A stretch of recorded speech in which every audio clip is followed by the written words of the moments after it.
এই গাছটা নাকি এমন একটা গাছ যে গাছটাকে ধরে কোনো উইশ করলে সেই উইশটা নাকি পূরণ হয়।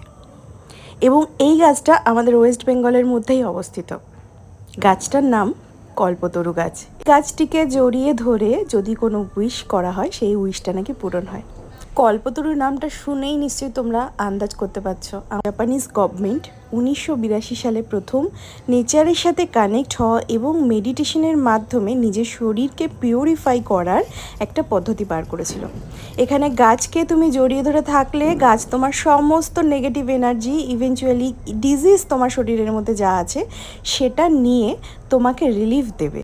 আসলে গাছের শিকড় আমাদের ধরিত্রীর সাথে কানেক্টেড, মানে একদম কোর যেটা বলে পৃথিবীর, সেখান থেকে এনার্জি নিয়ে গাছ নিজের মধ্যে থেকে এনার্জি সঞ্চয় করে এবং বেঁচে থাকে। এবং আমরা মানুষরা যখন সেই গাছটাকে জড়িয়ে ধরি তখন গাছ তার পজিটিভ এনার্জিটা আমাদের মধ্যে ট্রান্সফার করে এবং আমাদের নেগেটিভ এনার্জি গাছ নিজের মধ্যে ধারণ করে। এইভাবে আমরা পিউরিফাই হই। এইটা হচ্ছে জাপানের আবিষ্কৃত একটা মেডিটেশন পদ্ধতি, যেটা জাপানিরা প্রয়োগ করে কিন্তু অনেক রোগকে নির্মূল করেছে। এবং তোমার মধ্যে যদি কোনো মানসিক স্ট্রেস থাকে সেই স্ট্রেসটাও কিন্তু গাছ নিজের মধ্যে গ্রহণ করতে সক্ষম। তাই তোমরা কিন্তু এই জায়গাটাকে মিস করো না।